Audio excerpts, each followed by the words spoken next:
Welcome to Watch, Review, Repeat. This is the podcast where two best friends discuss the latest in film and television and then do it all over again the following episode. My name is Colton Brown, and with me is Mr. Andrew Meadows. Mr. Meadows. I've been here before. This is like deja vu. Would you like to take the red pill or the blue pill? If you take the red pill, we have to continue recording. Otherwise, if you take the blue pill, then we can just say sayonara and call it there. That's it. Go to bed. Time to go to bed. Have a good night. You'll have a good night's sleep. You'll go to work in the morning. You feel nice and well rested. No. You have to embrace reality and accept that you are here to talk about The Matrix Resurrections with me.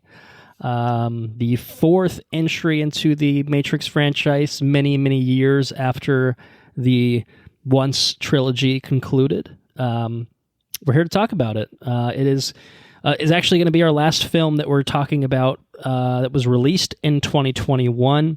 After this, we'll be moving on to a year in review, looking ahead to 2022, and then all the good movies, hopefully, that are coming out in 2022. So that's very exciting. So we're closing the book. Obviously, we're a few weeks into 2022 already, but we're wrapping up some loose ends, and it'll be good. It will be good. So how have you been? You've been good?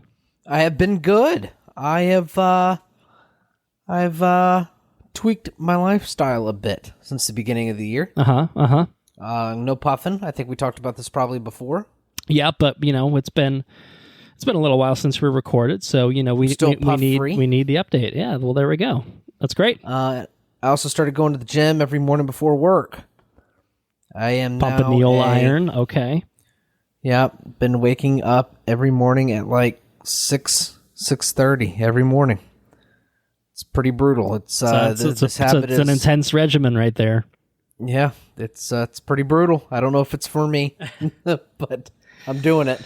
Hey, it's still early in the year, so even a few weeks in, if you're sticking to it, then that's impressive. Yeah, I'm on. I think I'm on week 2. I started the first week after the first week, so yeah, I'm almost through week 2 of going to the gym. Okay, so that's cool. Nice. But yeah, how have you been? What are you doing? A couple weeks. Well, the listeners might be able to pick up on this. I'm not sure. I'm sure it'll crop up at some point in the episode. But I'm a little sick right now. It's really just a cough, a lingering cough that's impacting me right now. Oh, there's a story behind it. So I apologize in advance if I sound either nasally or a little off, or if you just hear coughing every so often. It's just bound to happen at this point. Anna and I were sick for a time. We thought, we've got congestion, we've got a sore throat, we're coughing, didn't run any fevers, but, naturally you have to wonder, okay, we did a lot of traveling recently, saw some people, we live in a city, with people in it, and, we thought maybe we had the vid, but we did the tests. We did a rapid test. We got a negative. We did a full PCR test and got a negative on that. So we have what I believe the colloquial term for it is a common cold. So yeah, it's annoying more than anything, and it's just been annoying, like dealing with it. So the coughing gets old, but hopefully I'll be able to kick it in the next few days. Hopefully I could kick it before we record next, because usually our year in review episode is a long one. I don't think this one will be nearly as long. So long conversation, have a cold in it. Yeah, not so much fun, but no, I've been good otherwise. Back to work, back in the swing of things. Didn't have any New Year's resolutions that I've been following up on, but I should probably go to the gym too. I am getting married this year after all, just like you. So, you want to look your best self or whatever. So yeah, that's kind of what's been going on in my corner. You have one just a couple floors down. I have really no excuse to not go. It's no extra cost to me, and it is quite literally a 2-floor elevator ride away. And I suppose a walk down the hallway around the corner. That's very taxing as well. But yeah. that's what's been going on with me. Obviously, I've been doing some other stuff, but we'll talk about that later. We usually save that bit for the end of the episode. I just figured I'd check in and see how things were going, say hi, and all that good stuff. But why don't we do some fun facts now? It's my understanding that we both have fun facts concerning the Matrix Resurrections to talk about. So why don't you begin with yours? What do you have for the listeners? Well, I actually led with my fun fact. My fun fact is I'm not sitting on my ass all the time, sleeping till 9 o'clock. Okay. I've been going to the gym, so that's my fun fact. Okay, so it's actually not related to the Matrix at all, is what you're saying, unless you can find a way to spin it together. Okay. No relation. Okay. Well, then how about I tie things together and build off of that and give a Matrix related fun fact. I don't think it's not a spoiler. I don't think. But at some point in this film, there are two characters played by Keanu Reeves and Carrie-Anne Moss that jump off of a building. They jump off a building at some point. That's all I'll say. And there were videos that came out last year, I think, or maybe, I don't know, whenever it was being filmed, of them actually doing this jump, which is to say that they actually did the fucking thing. They did the jump off the building. It was filmed in San Francisco, 44 Montgomery Street building. The building is 43 stories high, but they had to climb an extra 2 to 3 floors to get up to the rooftop there. And then they fully did the jump off the roof together, obviously with cables and everything attached. But I believe Keanu said that they did the jump about 20 times or so over a 2-day period, because I guess they had to get it just right for the sequence or whatever.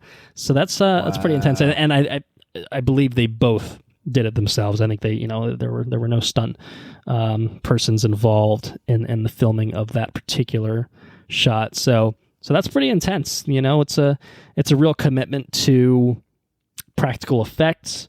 Obviously, this is a film that relies on not practical effects for a lot of it too, which has obviously been very characteristic of the Matrix trilogy anyway. But that one they chose to do practically, and maybe it looks better than much of the rest of the film. I don't know. He's largely a practical guy. He likes to be hands-on with the stuff. Yeah, he's just a cool dude. So he's a pretty cool dude. You ask him to do some cool shit. Hey man, just jump off this building 20 times. All right. I'm gonna do it. I'm gonna jump off this building. So that's what I have for the Matrix Resurrections. So why don't we transition into talking about some news? Unfortunately, another sharp transition. Unfortunately, like we had on Hawkeye, talking about an unexpected celebrity death. I think one that really caught everyone off guard. Bob Saget died at age out of nowhere, isn't 65. Yeah, I don't think there was any pre-existing health conditions or anything that even has come to light as of now as to what was going on or what even happened. Basically, he was doing a tour. He was doing live stand-up, and he was down in Florida. I believe he did a show in Jacksonville. And then the next day he was set to do a show in Orlando, I believe, and or he had just done one in Orlando. I'm not sure. He was basically down in Florida doing his tour. He was staying in a hotel room in Orlando, and basically he was found unresponsive and declared dead, basically, in his hotel room. No signs of foul play, no signs of drug use. So it feels heart attacky or something along those lines, stroke maybe, just some sort of unexpected medical tragedy where no one was around to render any sort of emergency care. And so, that's kind of just that, just kind of a crazy thing that, 1 second you're fine and the next second you're not. So Bob Saget obviously is a hugely recognizable name, I'm sure, for anyone listening. Played Danny Tanner on a little sitcom called Full House. A longtime host of America's Funniest Home Videos as well. Can't forget about that. And he was just a comedian actor. He was a pretty successful stand-up comedian, yeah. Right. He did a lot of comedy stuff as well. Also, How I Met Your Mother. He was the narrator in that. He played the older Ted Mosby. For anyone that watched that show, there's a sequel spinoff or something like that. How I Met Your Father that is now airing. Whatever, who cares? But yeah, I mean, he was also born in Philadelphia. I saw that, and he went to Temple University, which is obviously where I went to law school. So Really? so there's that little kind of nugget right there. But yeah, I mean, it's just I think it really took the world by surprise. This news, and there's a lot of comedians, fellow comedians, actors coming out, just recognizing Bob Saget as just a good dude, like a great human, and just a huge loss, I think, for Hollywood, for the comedy community, and kind of the world over, I think, overall. So yeah, it's a damn shame. I guess we can move on then. If you don't, I don't know if you have anything else to add. No, it sucks. It sucks. That's how it goes. Things. He's a pretty funny dude, and leaves behind a legacy. Mr. Saget does. Yep, so. He does, but it sucks. I think you nailed it. So let us now make another hard transition out of sad news and talk about. We got a lot of trailers actually up ahead, but we have one thing that's not a trailer to touch on first. Actor Leslie Grace gave us a first look at her Batgirl costume that she's going to be sporting for the upcoming HBO Max Batgirl film. And basically it's an adaptation of the Burnside Batgirl costume, where it's kind of a purple leather costume with kind of like a leather jacket and stuff like that. Purple in color, yellow cape, yellow boots. I don't think you. I don't think that. I don't want to speak for you. I don't think you're, not an avid Batgirl. You're not an avid Batgirl fan, as far as I'm aware. No, but nonetheless, you can certainly take a look at this picture and tell me what you think about it. Is it something that you like? What are you thinking about it? I think the lighting's really good in the picture. Her silhouette with the shadow. Mm-hmm. Oh yeah, that's a cool touch. It's a little bold, I think, for a Batman costume. But as with all things, show me some cool shit, I'll be all over it. Let's see how it is. Yeah, and yeah. I'm not a fan of the little the tagline that was typed up next to it. And when their guard is down and their pride is rising, let me kick their butts. It's like, how old is this person? Well, I mean, in the comics, Barbara is supposed to be pretty young.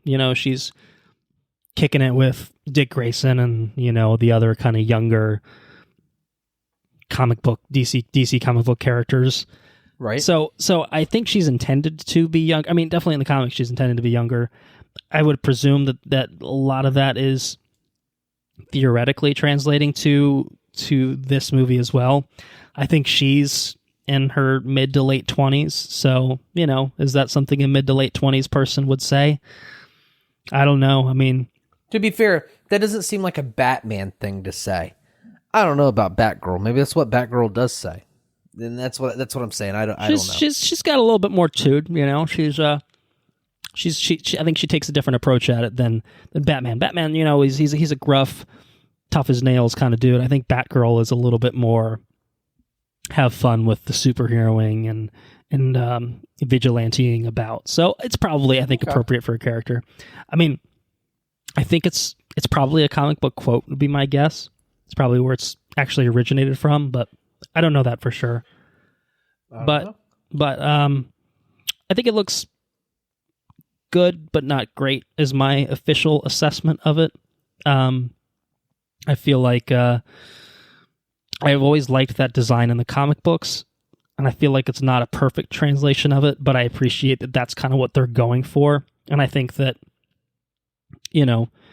within the movie itself, once this is one still picture. What's it going to tell you? It gives you the design elements of it, but see it in motion. It might look different. It might feel different. I'm excited to see what Leslie Grace does with the role. I liked her in The Heights. I think that's the only thing I've seen her in.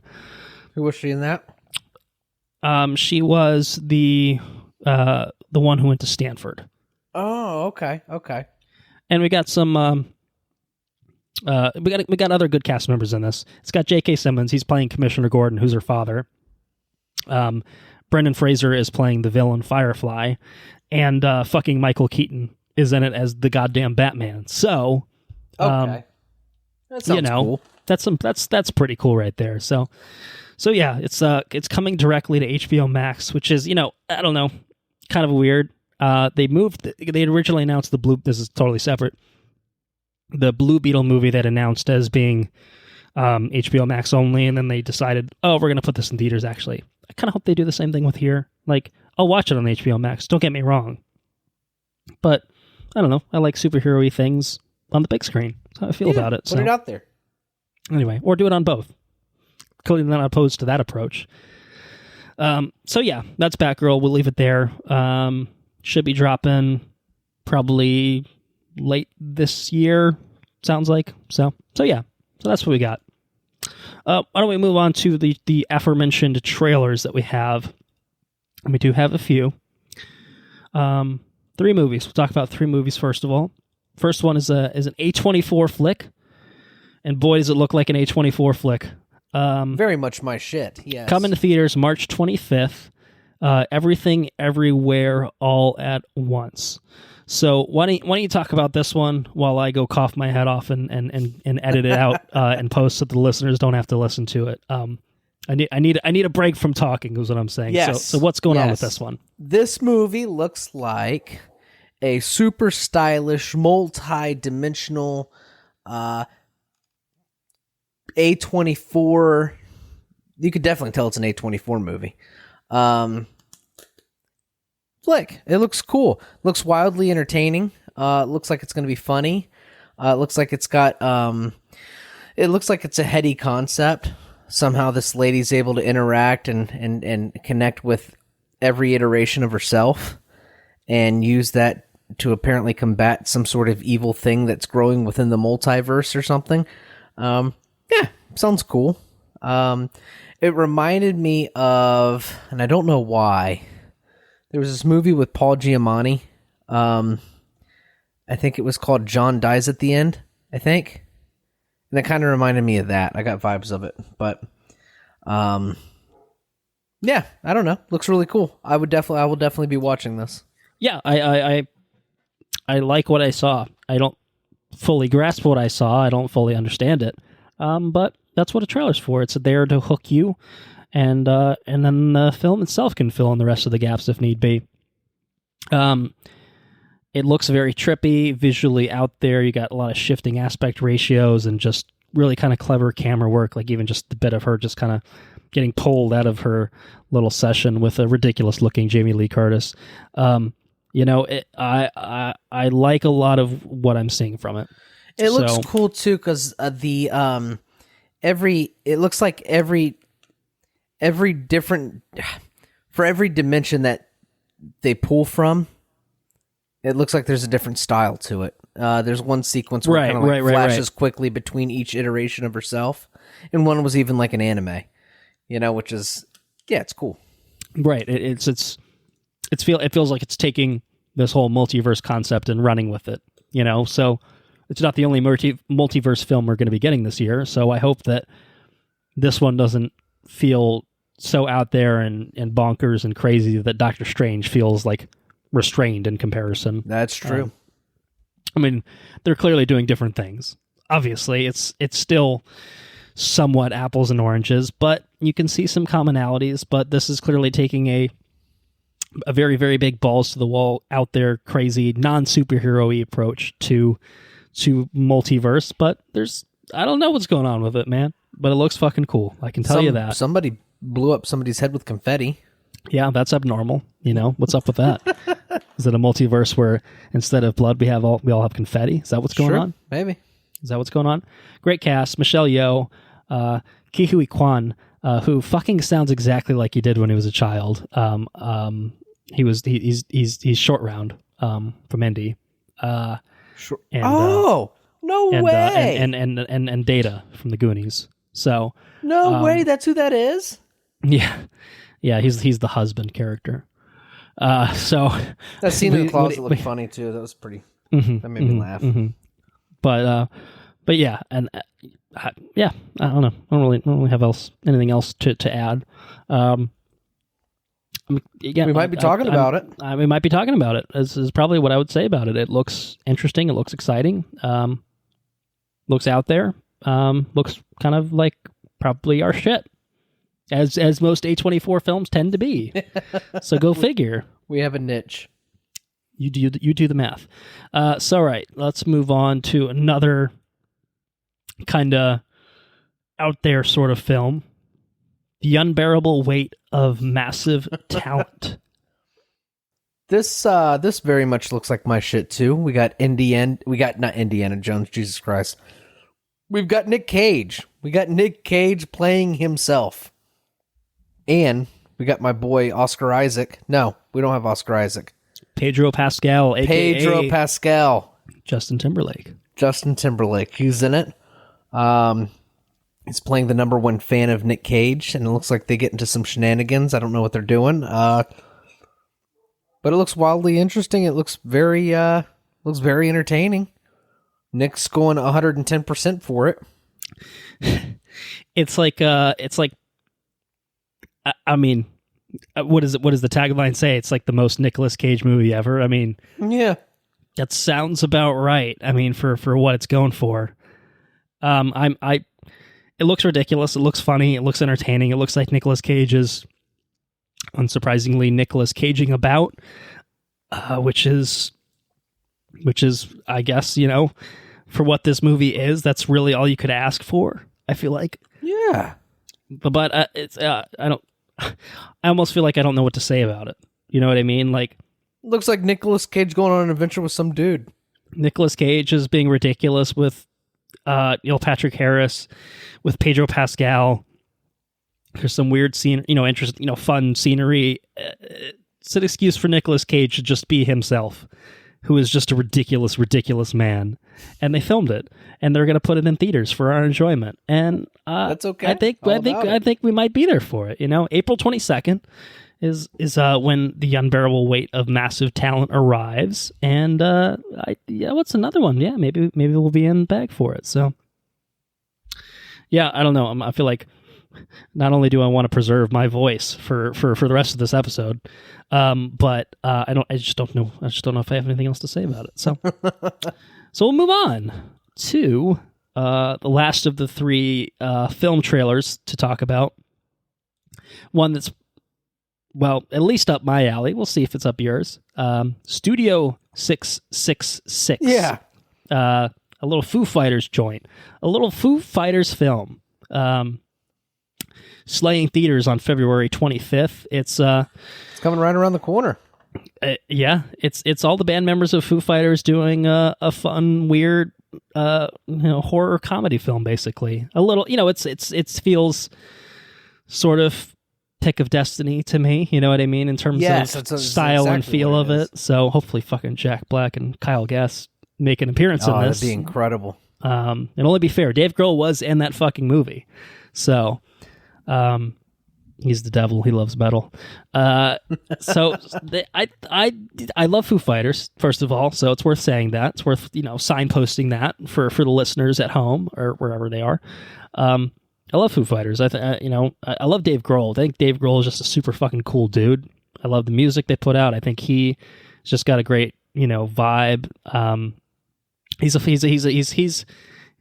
like Keanu, man. Like he's just a fun, cool dude. You know what I mean? Who kind of just gets it. This is just more kind of pure ridiculousness. You know what I mean? Of, hey, it's a bunch of dudes in a band having fun, making a silly little thing, but it looks entertaining. It doesn't look like a piece of shit that they just threw together to grab a few bucks. Like, these guys probably don't need money. They're doing it because they've been around for decades, and fuck it, man. What else are we going to do? Yeah, I mean, the fucking Foo Fighters put out like a Bee Gees cover album just because they had nothing better to do. Like, that's kind of where they're at in their careers. And they put out another album, pretty recently too. So, what a good place to be. It's a great place to be. I would think anyway. But yeah, what'd you think about Studio 666? It's a straight up Pick of Destiny. You know what I mean? You have a. Except I like the twist with the. I don't think anything with Pick of Destiny or any of those movies. I think there were two of them. It was just one as far as I'm aware, but maybe there's another one. I think they made two. Tenacious D and the Pick of Destiny, and then the other one. Let's see, Pick of Destiny. Anyways, that was a great movie. Tenacious D and the Pick of Destiny. I liked it a lot. Yeah. But I don't think it was a horror movie. I like how they're taking the horror angle with this, and I think it's going to make it really, really entertaining. Pretty happy about it. Pretty excited. Yeah. I mean, there's good comedic bits. The Everlong thing was good. The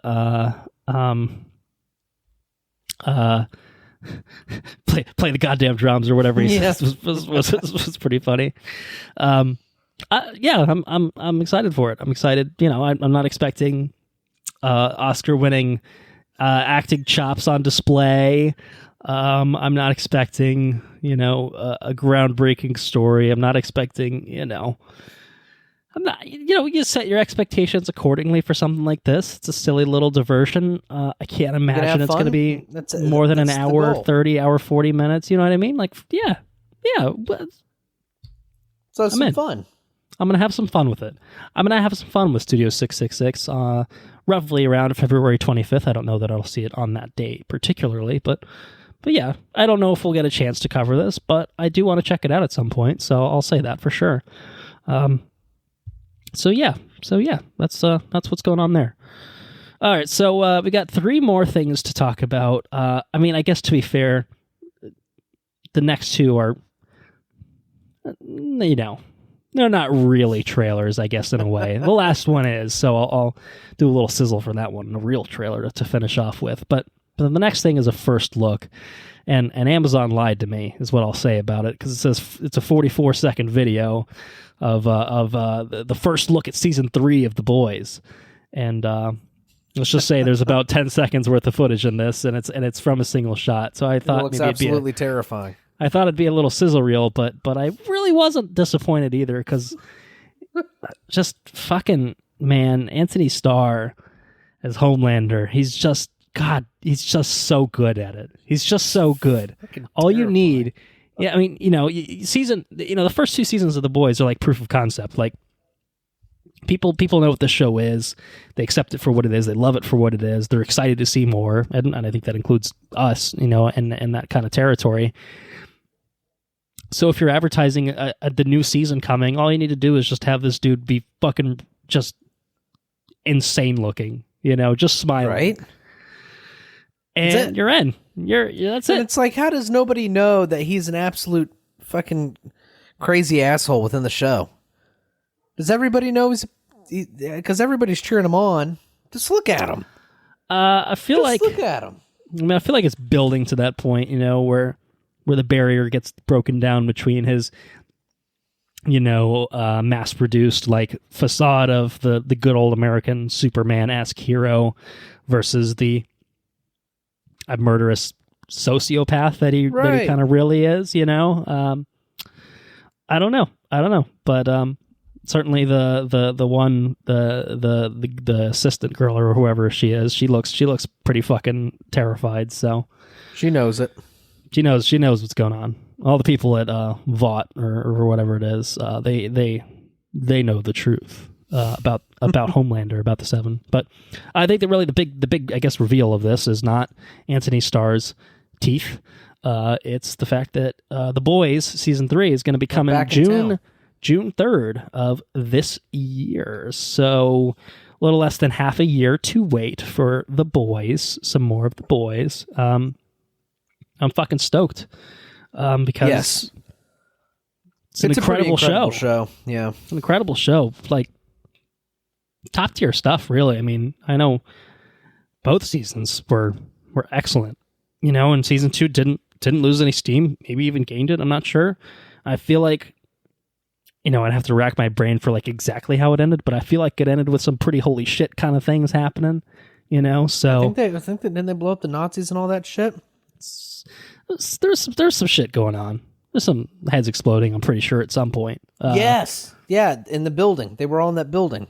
Pop, pop, I'm pretty sure some heads were exploding, is what I would say, and I don't mean figuratively either. So I don't know. I'm excited to.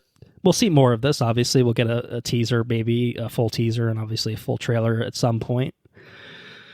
But yeah, Amazon. I saw that 44-second thing, and I thought, all right, I'm in for a lot more, and I didn't get that, but I still left satisfied somehow. So I guess they knew what they were doing all along. Credit Doesn't where credit make is you less due. excited.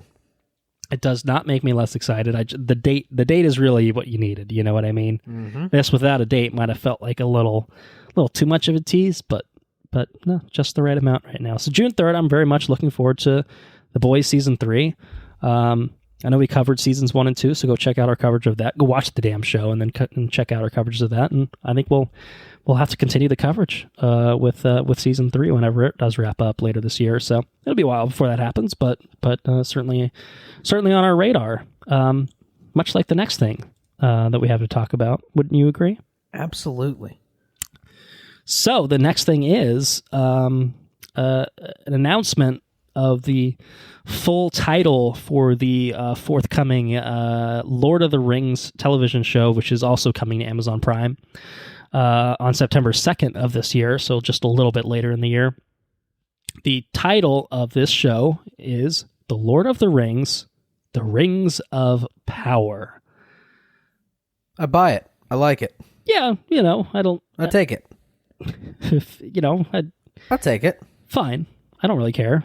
It's a subtitle. I like it. I know that the rings are powerful. I watched The Lord of the Rings. I understand that, but this is focusing on a different cross section of Middle Earth, at least in terms of the timeline. So what was the timeline again? It's a prequel, isn't it? It's a prequel. It's thousands of years before, so it's a big prequel. Steering well clear of probably most of the characters. Maybe some elves are still around. Maybe your ageless or at least timeless kind of characters are still around, but or I guess were around. You know what I mean? But yeah, it's I don't know. We're really what we got in this title announcement was just kind of a fucking cool little video of the rings being forged and stuff like that, which is pretty badass. I thought so. Yeah, you got a cool little voiceover. That's right, a voiceover about Mordor. Yeah, there was a lot of tongue roll on that, wasn't there? Did you pick up on that? I saw someone pointing out online before I watched it. So then when I heard it, I was just like, I see why that's drawing attention, but who cares, man? It's fucking fantasy shit. She's just getting into it, man. Like she's feeling it. Like, if you yourself were in the goddamn Lord of the Rings television show for Amazon, wouldn't you be feeling yourself a little bit? I'd be fucking hamming it all up. You'd be fucking going to town with this, man. Like, be like the Concords guy. Remember he was in Lord of the Rings? Yes. Figwit. Frodo was great. Who is that? Oh, Brit. What are you doing, Brit? You son of a bitch. Band meeting, anyone? Brit, present. Jermaine, Brit. present. Flight of the Conchords. That's an excellent show. What a show. Something else, Legendary. something people should watch on HBO. I'm sure it's on HBO Max because I guess they're one and the same these days. But anyway, we'll be checking out Lord of the Rings, The Rings of Power on September 2nd, obviously. Certainly a shoo-in for us to cover. Maybe it's a good time to revisit The Lord of the Rings this year. I feel like Anna does it every year, so I'm game if you're game, I don't think we've ever done a Lord of the Rings episode. I don't think we have. It's a massive undertaking. It's an undertaking because you'd only have to do the extended. You could only do the extended editions. Yeah. So that's a good solid 12-ish hours of film Content. That's not an insignificant amount of time to spend with the franchise, but it's time well spent. It's just an investment. So yeah, it's an idea. We don't need to do it anytime soon, so that's the good news. Before we know it, I'm sure September will roll along, and oh god, we haven't watched any of them. But hey, we'll figure it out. We'll make do, and we'll roll with the punches. That's it? All right. Let's conclude the news segment with maybe best for last. I don't know. You have to tell me if you agree. But coming to Disney Plus, March 30th, as we have now found out from this trailer, is Marvel Studios' Moon Knight, starring the one, the only Oscar Isaac. Poe Dameron. Poe got himself another Disney role. You know, it's kind of funny. Man. I feel like his experience on The Rise of Skywalker probably would have soured his Disney experiences, but you know, money talks, obviously, I'm sure to a certain extent. But he's not just phoning it in here. You know, he's not just somehow Palpatine returned. All right, where's my page? Excuse me, JJ. Where's my fucking money? Where's my fucking money, dude? No, he's not phoning it in on this. He looks like he's legitimately losing his mind. He's losing his mind. His little British mind. Can't tell the difference between dreams, my waking life. You know, it's funny. A lot of other thoughts on this trailer, to be fair, but I'll start here. I thought his accent sounded bad, but I've read online people are saying, like, you know, Americans like recognize really like two different kind of like distinct British accents, you know, and there's a lot more kind of nuance, you know, if you actually live in it. It's true. You know what I mean? They're like, yeah, I live in London. Like, I hear people that fucking talk like this all the time. So maybe he's just going for a little different, you know, bent on the British accent. As I speculated, studied. Yeah, I'm sure that, you know, they got coaches for all that sort of thing, you know, to make it sound as authentic. And I figure if it's not authentic, it's because maybe the character isn't actually British. At least he's not in the comics. So we'll see how they do it. But anyway. Yeah. Other thoughts? What thoughts do you have? It's like American. If you're depending on where you're at in America, you can hear. There's a lot of variances throughout the country. Absolutely. Yeah, for sure. Like you don't have one designated American accent. Right. Even Southern accent is all encompassing, but there are gradations within that. You know, people to pick out like different amounts of severity and pronunciation and how often they use the word y'all. You know, that sort of thing. If you use y'all in a text message, if you actually spell out the word y'all, you're fucked. Double fucked. Definitely Southern. Is there an apostrophe in it, or is it just YALL? What do you do? Well, I try to climb out of the southern talk, and so I insert apostrophe. It's grammatically correct, y'all. Yeah, that's right. That's right. So anyway, what do you think about Moon Knight? I mean, obviously it's got your boy in it. You know, that's obviously a big plus. We don't get a lot of Egyptian stuff. That's true. But we get some Egyptian stuff in this. It looks like he's fighting like an Anubis at the end of the trailer. Beat the fucking shit out of an Anubis-like creature, at least. Just boof, boof, and I mean, it looks like it's going to be a hardcore show. Brutal, yeah. Looks like it's going to be pretty funny. Looks like we might have some dry English humor in it, which might be kind of cool. Mm-hmm. And I like that shot of him jumping over the building. That was pretty neat. Yeah, yeah. It looks spooky, you know, especially with the mummy walking through the thing, and it turns out to be the old lady. Mm-hmm. Lost the contact. Lost the contact lids. Yeah, no, I mean, it's great. Just there's like little bits of just things to kind of keep you unsettled a little bit throughout. And obviously that's like, you know, a more obvious, you know, thing of this fucking creature stalking him in the hallways in the dark. But the thing, like the thing, like the glass, the reflections are staying there while he walks away. You know, just things like that going on. What's the deal with?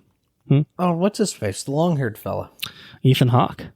What the fuck's he doing in this show? What is he doing? Huh? I think he looks like a cult leader of some sort. Is almost what it feels like he's going for. I can buy it. You know, I don't have a whole lot of familiarity with either Moon Knight himself or his rogues gallery, so it's hard for me to really say, you know, what they're going like. I know Moon Knight, who he is. You know, kind of what he does, what his kind of personality is a little bit, and kind of the gist of it. But certainly his villains, I've got nothing for. I do know Ethan Hawke is an amazing actor, though, so That certainly helps. Oscar Isaac and Ethan Hawke in a project together is pretty fucking cool. It's pretty great. So whatever angle they're taking with the hero and the villain here, I think I'm really, really excited for. And I like that it has that. I mean, it feels kind of Marvel Netflixy in terms of its tone. It feels a bit of a departure from any of the Disney Plus shows I think that we've gotten so far. It feels like it's establishing its own identity or feels identities. A little bit darker. Definitely darker, but in a good way. Not in a edgy Zack Snyder, cool, or trying to be cool Zack Snyder-y kind of way. Like, no, it just feels earned and appropriate for this character.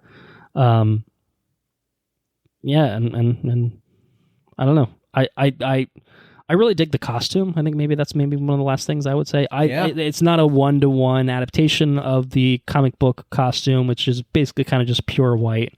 Doesn't have like the mummy wrapping type things that it does here, but I think it looks really fucking cool. I mean, I think it does look cool. It gives it a little bit of texture. It makes, I don't know, I think it just looks badass, and I think that, I don't know, I just the design of it really, really works for me.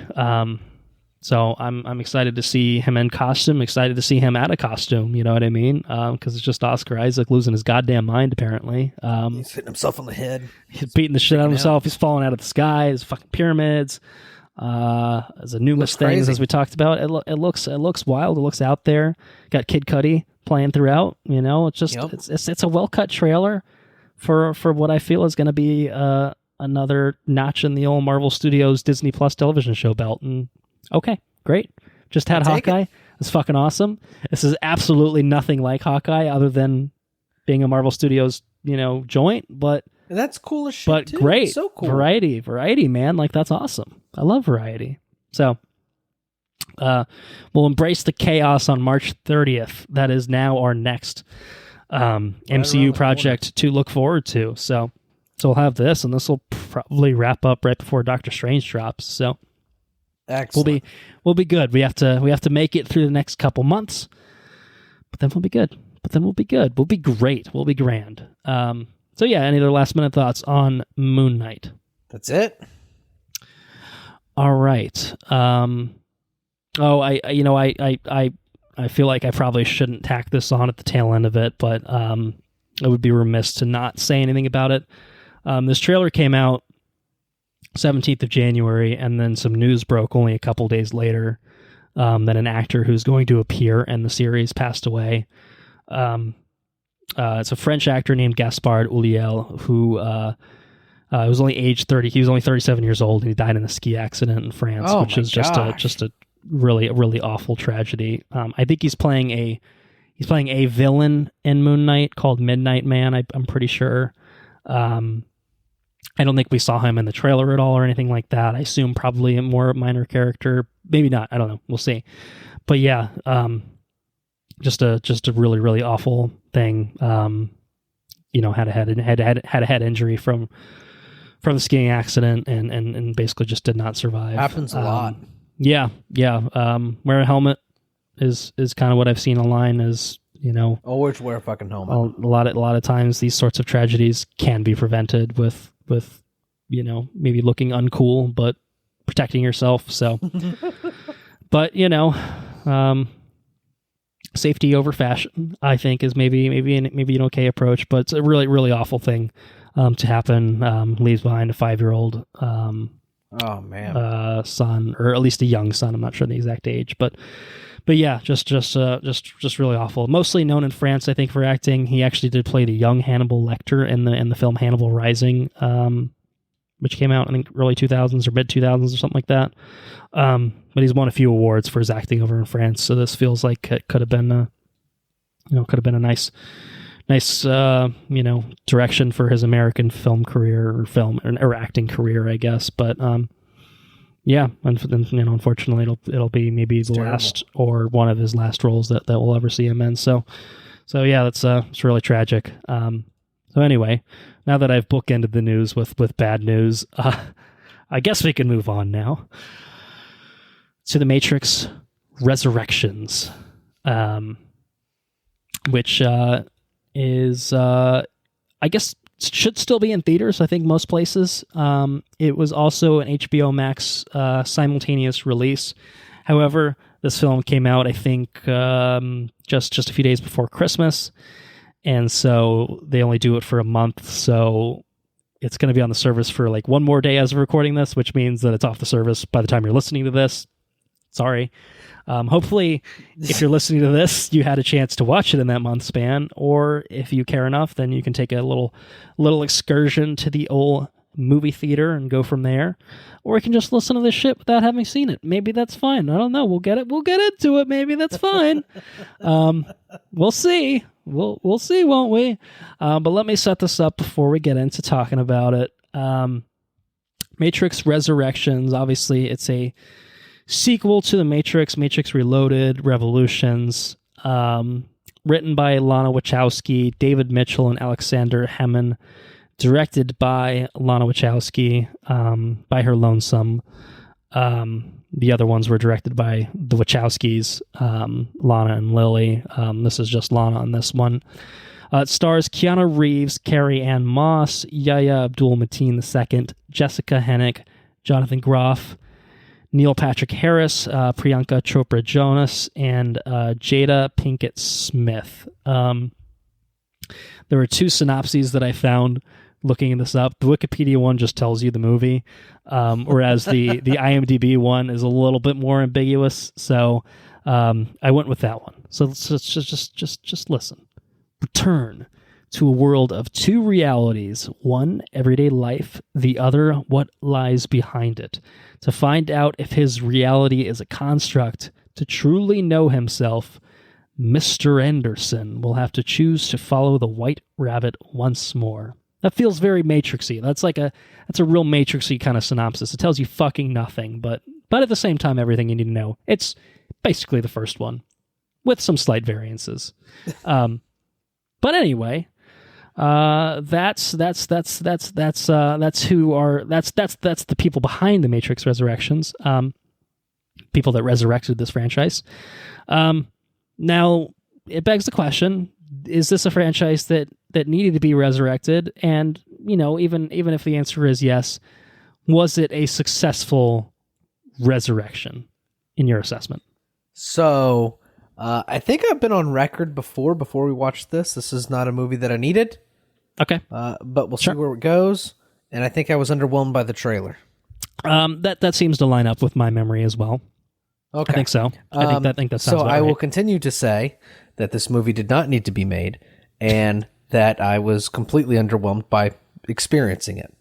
Even coming in with maybe lowered expectations from the trailer, do you think it even went under that, or was it kind of what you expected from the trailer? I think it's worse than the trailer. Okay. All right. I think. For a number of different reasons. If we can get in, we can take the dive. I guess that's why we're here, is to take the dive. Take the pill. All right. Let it out. What do you take fault with in this film? The third movie, and to be fair, I haven't seen. I suppose that's something maybe in a very long time. We could backtrack here. I think we're coming at it from two different experiences. You haven't seen the trilogy in a long time. I rewatched the trilogy before I watched this one, because I felt like it had been so long since I had seen any of them that I really, and I'd only seen Reloaded and Revolutions once each when they came out, and I was like a kid. Like, I barely remembered those films other than, the albino twins and, like just bits and pieces, you know what I mean? Yeah. So I really wanted that refresher before I walked into this one. Whereas you are coming at it from a different angle of, I don't know, when's the last time you think you've even seen them? Like, what would you say? It's been at least a decade, for sure. Right. So I don't know. Maybe I'm curious to weigh how that impacted our viewing experiences. I feel like it impacted in a discernible way, and I'll get to that. But anyway, you're coming at it from this. Haven't seen the trilogy in a while, but you're coming in for Resurrections and what's going on from there. I think that the trilogy had a good beginning, middle, and end. I think there is an angle you can attack for further movies, but I don't think you can do it without kind of shitting on everything that came before. I think that it ended with a Well, I mean, it's been around forever. I think it ended with the sacrificial role of Neo. He gave himself. You know, it's a conclusive note. It was not it's a Jesus thing. It was not a to be continued kind of thing. No, and then by continuing it, it's like Neo, you did what you did. What you did for 3 movies didn't fucking matter. JK. Yep. We'll flesh that out in spoilers, obviously, but yeah, basically. But no matter how you choose to attack it has to. It inevitably has to, because Revolutions ends with, all right, you've ended the war. Now machines and people can coexist peacefully, and you know, we can rebuild society. Actually, fuck you. Actually, fuck all that. Actually, I'm going to use that as toilet paper and throw it in the toilet and flush it, and now we're here. I guess if you did that in a really spectacular way, like you had a story that you really wanted to tell, and it was totally awesome, maybe that's okay that you shit on. Right. Perhaps there's a way to do it. It's just not this. It's just, it's not this. This movie was like it. In some, I think you could tell that it had 3 different writers, I think, because in some instances it's so self-aware and so campy, and you're like, okay, is that the kind of movie that we're watching here? Is it just a campy kind of like knee-jerky kind of thing? Oh, but then it's not. It's a real serious Matrix movie, but it's also self-aware and kind of trying to be comedic, and it's like it's whiplashy. It's a real whiplashy movie, and it's entirely too fucking long. It's so long. It just felt... We had to split it. We split it over a couple days. Anna fell asleep at one point, long. So... Sarah went out to have a girls' night, and I invited Steven and Haley over, and they came over, and I was like, okay, we're just going to watch The Matrix. We're going to watch it for the podcast. And I put it on, and multiple times it's like, okay, is it going to end? Is it going to end? It's going to... I mean, it just never fucking ended. And it was just... I don't know. It was meandering is what it was. It's weird because I thought the same thing, and then I thought it ended suddenly when it actually did end. I don't know if that might have been a symptom of watching it in 2 different blocks, but it did just, I don't know. It felt like it went 0 to 100 real quick and then ended. Well, it did. It's because the pacing of everything was stupid. Like, you could have just chopped out the middle and it could have just had a nice flow and been done. Yeah. But we didn't do that. We had to fucking just drag it on out and then, all right, let's tell the rest of the story. Boom. And let's end it. And then that's what they did. It's, the action's also, I didn't find the action all that awesome. I mean, it's not to the level of it was cool that we'd seen in the other films. You know, that's a franchise. Mind-bending. It's a franchise that's been predicated on its action set pieces being, a huge thing. And I think that rewatching stuff like the Burly Brawl with all the the thousands of Agent Smiths versus Neo, it does not hold up at all. It's fucking hideous I imagine looking. that doesn't. I mean, it's just absolutely awful to look at. And it's kind of boring because it's the same thing where it's just so goddamn long. It's 10 minutes of them just beating senseless, and then he pulls out the fucking bar and swings around on that for another 10 minutes. It's like, yeah, I remember that. But it was, at the time, pretty fucking groundbreaking and adventurous and out there and trying to do shit. But, and there are legitimate instances of really, really great action in those films. A lot of the hand-to-hand combat is really well choreographed and interesting and utilizing the set pieces, or the settings at least, in interesting and unique manners. Here it's kind of not. It's mostly just Neo putting his hand up and using the Force. Ooh. It's kind of what it is. That's, there's some action, but it's none of it's. I don't know if it's bad. And when it does, I don't know if it's bad, but it's just not. Where somebody's running away, and they jump, but then they kind of plant on the side of the wall, and the camera shifts. Mm-hmm. And that the kinetic nature of capturing that action was pretty decent. But largely overall, it was pretty. It was kind of boring to watch. The action was pretty Yeah. I don't know. I just thought it was kind of lame. Yeah. Jada Smith's character. Oh boy. Oh boy. That was real bad, right? Yes. Absolutely. Horrendous. Okay, I'm Fucking horrendous. Like I paused it. Everybody's sitting there watching. I paused the movie. It's like, are you guys watching this? This is shit, right? Like it's not just me. it's uncanny valley. The voice doesn't match the voice of like an old person. I did the whole thing, and it was just weird. Some Ridley Scott shit is what it is. Yeah, it's exactly what it was. It was fucking real bad. And they're like, yeah, it's kind of weird now that you say that. I'm like, yeah, it's fucking weird. It's terrible. That's real bad. Yeah. So there was that. Tell you who else's character I didn't like a whole lot was I'm gonna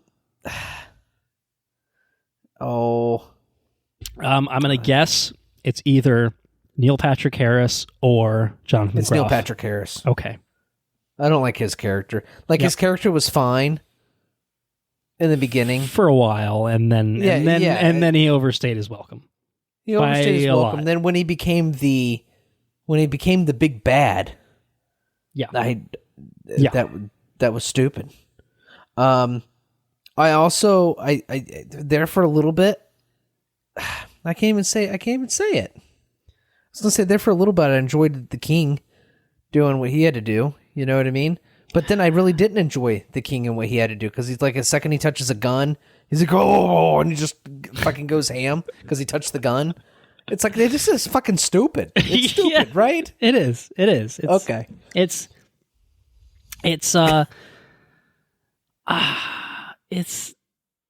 a weird movie, and that it's kind of it is just kind of bad overall. I mean, it I feel like the most interesting ideas that it had were just straight cribbed from the original Matrix, so it's kind of a remix of elements of, all right, we put Neo back in the Matrix and now we have to get him out again. But it's obviously still, recognizing that the events of the trilogy still happened, so we have to take a dump on that in the process of doing all of this. So there's that. But it doesn't. I mean, it brings a couple things to the table in terms of like some novel things, but nothing that justified the existence of the film itself. I think that's kind of its downfall. It doesn't bring anything new to the table that the trilogy didn't really already do as well as it could have done, And the trilogy is not perfect. And in rewatching those films, I mean, if nothing else, what I'll say is I'm glad that this movie came out because it gave me an excuse to go rewatch the trilogy, and I really, really liked the trilogy. The first one's, I think, the best. I think probably most people will agree with that. Reloaded and Revolutions are like kind of that different approach to the, it kind of changed philosophies, I think, a little bit. The first one was obviously mostly in the Matrix, pulling Neo out of the Matrix, and you kind of get Zion, and you get this set up for this future war and this kind of hellish post-apocalyptic setting where Neo is your savior figure, and he's the one. But you got fucking great performances from Keanu, from Lawrence Fishburne, who is sorely missing in this film, and Carrie-Anne Moss.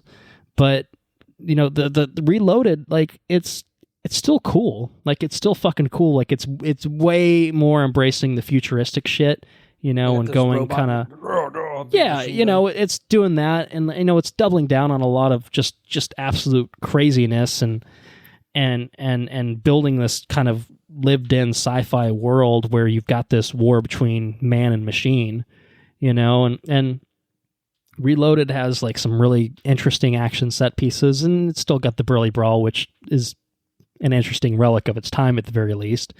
But it's got a great car chase scene towards the end. The one where the twins like phase into the car. Yeah. I mean, it's cool. It's creative. It's clever in terms of the action. It's exciting, and the story is just pretty interesting. Like, Reloaded, I think is a poorly edited film because it's just really long. There's like a weird 10-minute sequence of people just dancing. and Neo and Trinity fucking. But Oh yeah, in Zion. yeah, it's really really long, uncomfortably long. Some real horny energy from the Wachowskis there. But on the whole, like, it's not a perfect film, but it's pretty fucking cool. And Revolutions is, tying everything together. It's a lot of action, the fucking machine thing, the humans and the suits shooting a lot. They're shooting a bunch of fucking sentinels and shit. Like, it's kind of samey in that regard. But Neo gets blinded and, goes to the machine city and talks to this fucking baby face thing, it's I don't remember that. Exactly. Like, it's got some shit that I'd had no recollection of, which are fucking weird and out there, but like interesting and like different and new and it ends on kind of this note where, Trinity died. Neo sacrifices himself to end the war and forge a peace between man and machine. And then now you're here. You're in Resurrections where, as you've very aptly pointed out, there's really no way to move forward with Neo and with Trinity without undoing what has come before. So there's a Matrix 4 that works, that picks up with the sacrifice, being honored, I guess. Yeah. But at the same time, I guess, the film doesn't need to exist if there's no war, because is it interesting to watch a film where things are peaceful? I don't know, but I think there's a way to do it. This, unfortunately, really just was not it, because it just ends up being a bit of a rehash, and what is taken from the original Matrix is not as good. It's just not as good this time. It's worse. It's just kind of a downgrade in most ways, and it feels like a waste of Keanu and Carrie-Anne Moss coming back. And I think the new additions don't do enough to save this film in any sort of way. And I think all of it's really kind of going to, it gets traced back to the writing of just some of this shit's just pretty fucking stupid. Like, the character motivations are either unexplained or very vague, or maybe I just didn't get it because I'm not smart enough. I don't know. But then there's just the other aspects where it's very, the meta-y aspects of it are just kind of, I don't know. They feel like, let's just say, not the approach I think I would have gone with. They felt jarring and not clever, even though it's trying to be like its own sort of meta commentary. Like, I don't know, man. None of that really landed for me. And they spent a lot of fucking time with it. A lot of time. And just didn't really need it. Didn't really need it. So anyway, go watch the Matrix trilogy, I think, is really what I'm saying. This can be an afterthought. It doesn't even though it does obviously undo in many ways kind of where the trilogy ended. I don't think that it ruins the franchise or anything like that for me. You know what I mean? Like, I still, it's fine. It's an unnecessary addition, and one that I don't think necessarily, like, I don't know that I'll watch it again. Like, if I watched the Matrix trilogy again, I might just stop at 3. But it's not like I hated this so vehemently that, like, it's not a Game of Thrones season 8 or anything like that. It's not even close to that. I don't think it's that bad. You know what I mean? Like, and I think it's fairly well made for like what it is and what it's trying to be. I just think that it just was a misfire from the inception, in the sense that the approach I think they took with it, just wasn't solid enough of a concept to really make it feel anything more than just kind of a perfunctory sequel, years later, because someone thought, wouldn't it be cool if we made Matrix 4? Okay. All right. It's the Hobbit. It's the Hobbit of the Matrix trilogy. You know what I mean? Of, we're doing this because people liked this thing once upon a time. Lord of the Rings. We could make a little bit of money. Then this one was a fucking box office bomb. We didn't even talk about that. I just totally bypassed the box office breakdown. There you have it. It's a bomb. But to be fair, it also did come out on HBO Max. So, maybe it's streaming okay enough that who gives a shit.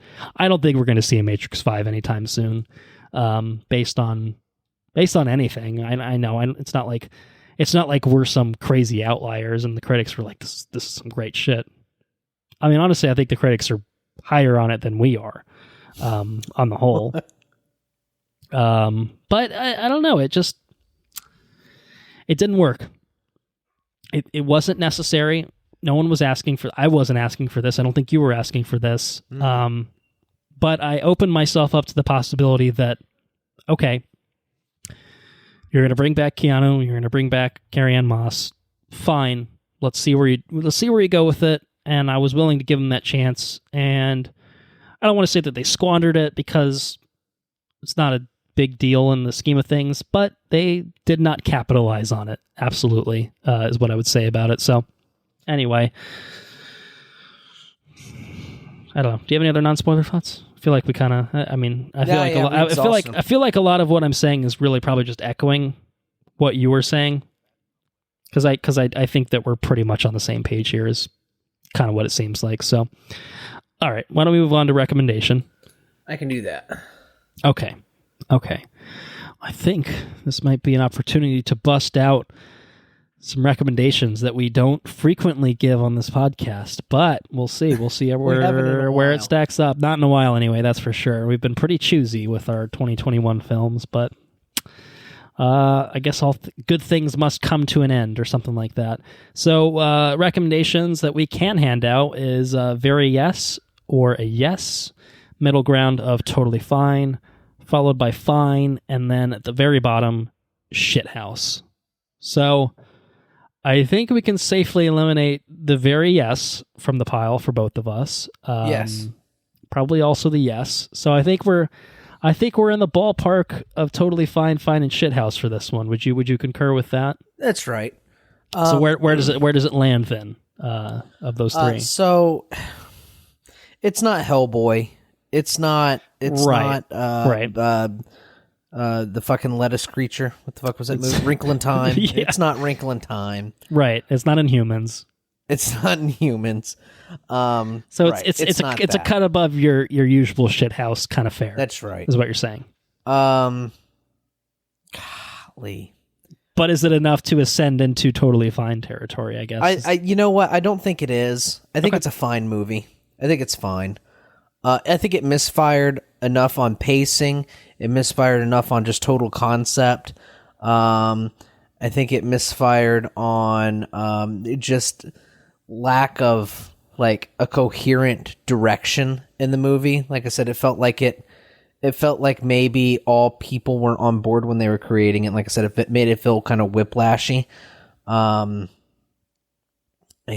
I'll put it to you this way. Okay. I watched a little movie called Resident Evil. Welcome to Raccoon City. Okay. I had a better time with Resident Evil than I did The Matrix. Okay. If that tells you anything. Well, it was probably shorter and a lot more fun to watch. Bingo.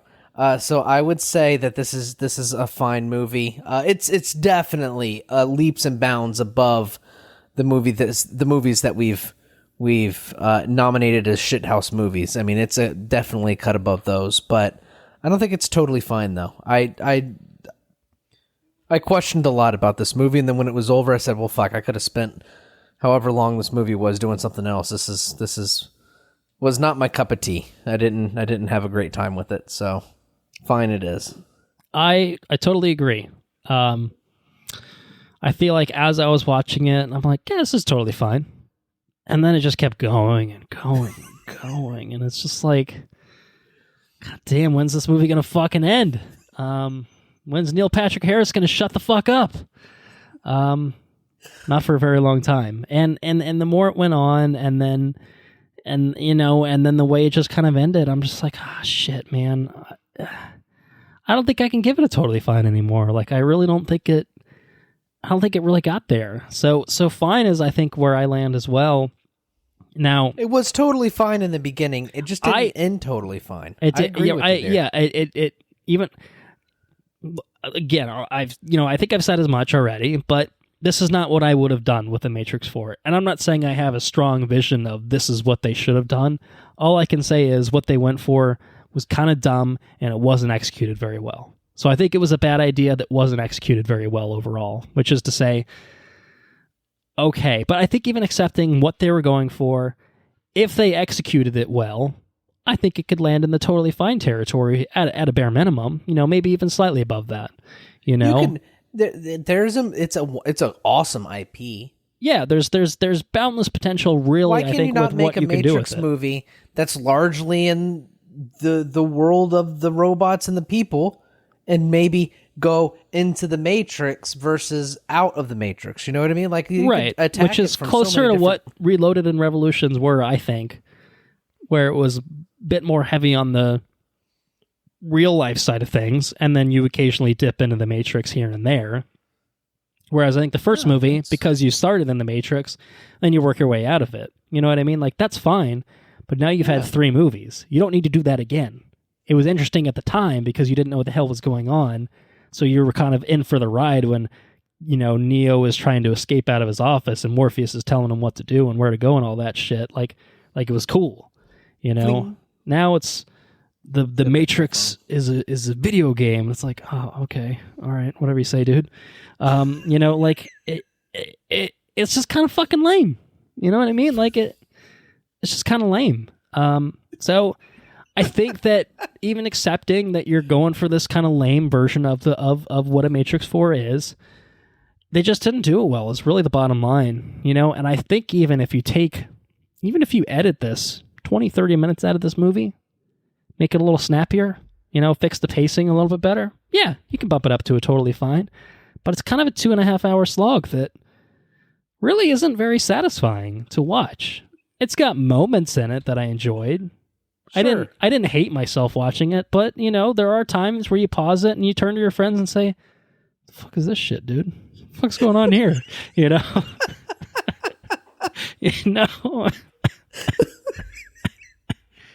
It was bad enough for me to make it. We got to stop this. We need to talk about this for a minute. Are we watching the same fucking thing? It was bad enough that Anna fell asleep, and when she woke up, she's like, "I can't do this anymore." You know what I mean? Not like this. Not like this. So I don't want it. So it lands it fine. It is a cut above your Hellboys, your Wrinkle in Times, your Inhumans, your whatever else they're going to throw. Just the absolute bottom of the barrel. I cannot believe this film was made kind of thing. I can believe this film was made. I'm just a little surprised at how it turned out, I guess. You know what I mean? So it's fine. It's fine. You could do worse, but you could do much better, which is to say that I think probably really maybe anything else that we've covered in the entirety of 2021, any of the 2021 films we've covered, I'll say. Yeah, I don't think we covered any. I think we at least gave them all a totally fine or above, and we were choosy. There were shitty films that we watched in 2021 that we just didn't do an episode on. So that happened, but in terms of what we've really covered, this is probably the biggest stinker we've come across in some time, I'd say. But hey, sometimes they all can't be winners. Sometimes it's fun to talk about stinkers too. You've already sunk the 2.5 hours into it. What's doing a 2-hour episode on it? What's another 2 hours? What's that? So why don't we move on? We continue and talk some full spoilers for The Matrix Resurrections. Again, it's just The Matrix again. It's basically the same thing. I'm glad we're on the same page here, because I was like, I think I really got it all out of my system. I really don't have a whole lot. Well, just some of the things that, some of the ways that certain things were filmed and shot, and like line delivery, like it was kind of cringy. You know what I mean? Like, and I had a thought that I'm just like, do you have any good examples? I mean, really, Neil Patrick Harris's whole, we call it bullet time, and anytime I put Trinity in mortal danger, and then I am the architect, and we generate so much juice from you. Ooh, like that whole scene was fucking bizarre as shit. Just bad. Bad things happen. Let's just say bad things happen. And Jada's bullshit. Neo, just what the fuck was that? What the fuck was the makeup? What was the voice? What was everything about it? I thought maybe she was CG. Was she makeup? I think she was just buried in fucking Ridley Scott styled makeup. I thought she was fucking CG. Just a bad choice all around. She didn't look like a fucking person. They Jared Leto'd her ass is what they did. I am Paolo Gucci. I am a fake. And her voice, she would go in and out of being an old person voice. Yeah, she'd get like a little bit more authoritative, and she's just being Jada again instead of old woman Jada. What's going on here? I think we're still in the Matrix, guys. I think those are two like big like what the fuck are we doing here kind of things. And I think the last one is Jonathan Groff, who was so fucking miscast as Smith. I'm sorry. Jonathan Groff is a good actor.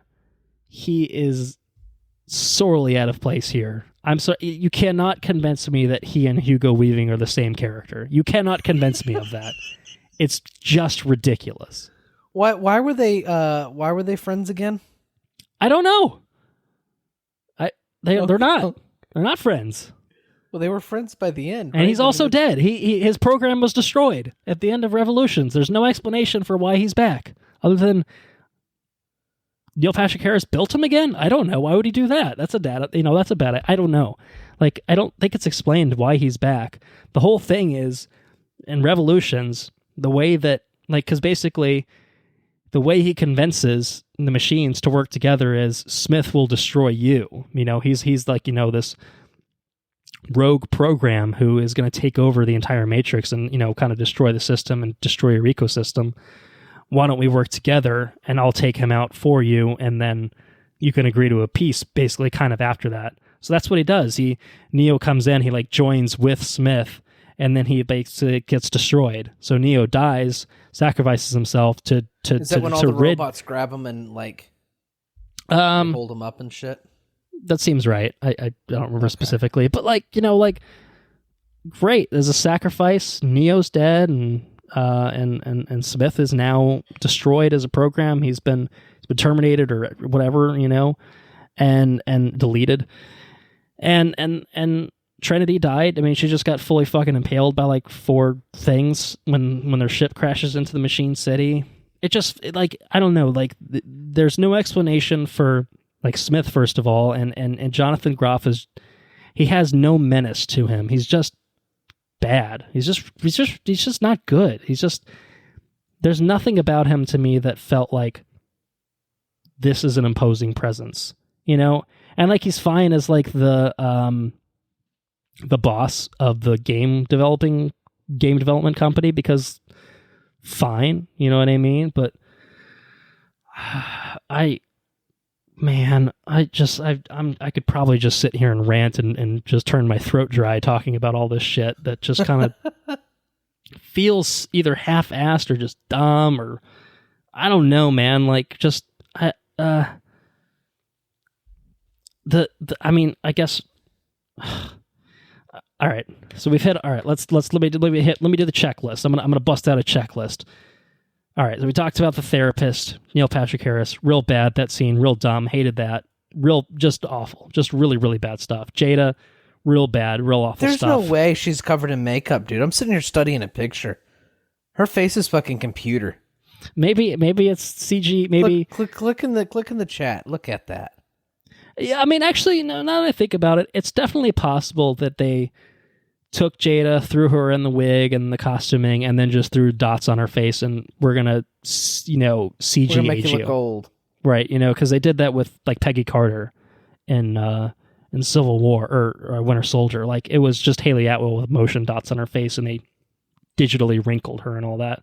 But it looked fine there, so I don't know if they don't know how to do it with like black women or something. I don't know. like it doesn't seem crazy, but she doesn't look fucking human. It's just like, just give her some fucking wrinkles or something, man. Just what are we doing here? It's entirely too much fucking effort. Just give her some goddamn wrinkles. That's all you need. I don't fucking get it. I don't understand it. It was terrible though. It was very disorienting. It was real bad. All right. I do like Jessica Henwick though. Yeah. There are things about this film that are not so bad. So Jada's bad. Jonathan Groff miscast and also bad. Jessica Henwick is good. I think she's good. You know, she's kind of the sort of audience surrogate for at least a while there until Neo kind of comes to his senses, so to speak. She's good. She was the best part of Iron Fist. I think we could say that, you know. Yes. and she was good here. It's just unfortunate that I got nothing from her character herself. I just think that she was a good presence, like in the role. I don't know. Maybe you disagree. I feel like they didn't give that character enough to make her. None of them were. Yeah, I mean, really, obviously it's the Neo and Trinity show, which is fine, but kind of to the detriment of anyone else. Like, I don't care about anyone else. Like, like Bugs, which is a dumb name. Like, she's cool, and like she could be cool, and like she's clearly, got a chip on her shoulder and whatnot, and she's trying to bring Neo back. I guess I don't even know why. I guess for reasons, because he's gonna save him again or some shit. Because I don't know. There's no reason why. Are you questioning? Are you asking me, or just telling me? No, I'm just okay. saying. I don't know. I don't know either. I don't think there's any particular reason why. Because the plot needed to happen, and we needed this movie to exist and try to make some money. I guess I don't know, but I liked her, and I liked Yahya Abdul-Mateen as sort of Morpheus, but like, why? Why did Neo make this program, and why is it Morpheus but not Morpheus, and why is it also Smith in the Morpheus? Like, that's weird. What the fuck are we doing? Like, I don't, like it was fun. Yeah. It was cool, like the way that, had like the nanobots in like the real world and shit like that. Like that was kind of cool. Pretty cool. That was neat, and like a kind of cool way to have programs enter the real world, although they just had Smith take over the mind of an actual human in the other one, so it feels like a little bit of a regression. But like you had like they're baking the fucking strawberries and shit. Like I liked that. I liked like the things That's of cool. like the way that humans and machines had begun to work together. But like, let's explore that as a movie. But, let's really introduce a little chaos in there and call it a day. We spent an hour of showing clips from the first movie and being like, this is a video game. I'm like, no, that's just a fucking... Why don't you just say The Matrix is... Why is it a video game? It's clearly just a movie. It's clearly just film clips.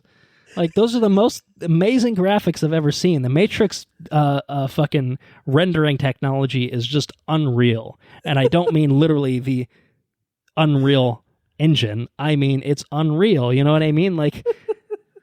I don't know. And they spent so much time with that, and Neo's like, he's got some idiot people that work for him, and like, well, let's talk about like the Matrix. The Matrix is like about this, bro. Like, and that went on for like 15 minutes. Like the montage of them trying to figure out the sequel to the Matrix. It was just so self-aware. It was aggravating. I don't know. Very lame. Maybe it could have worked. I don't know. But again, it comes back to that fundamental flaw of that's kind of just fucking lame from the start. It's not so much that, it was a great idea that they didn't execute on. It was a dumb idea that they didn't execute on. You know what I mean? So it's just, yes. That was just such a kind of baffling waste of time and something that they spent so much time with. But then when you get pulled out of that, then I'm like, okay, I think I may be back in the bag for this. Like, I'm not sure why Zion doesn't exist. I'm not sure why the machines didn't honor their deal, but like some machines are working with humans and they've established this new civilization and you've got this fucking Morpheus program thing. Like, all right, that's weird, but like, fine. That was pretty cool. I liked all that. Like, it didn't totally make sense lore-wise, I didn't think, but I guess fine, you know what I mean? I can deal with it. I can roll with that because it was more interesting and it felt like, okay, they're at least trying to explain somewhat what has happened in the 60 years since Neo died.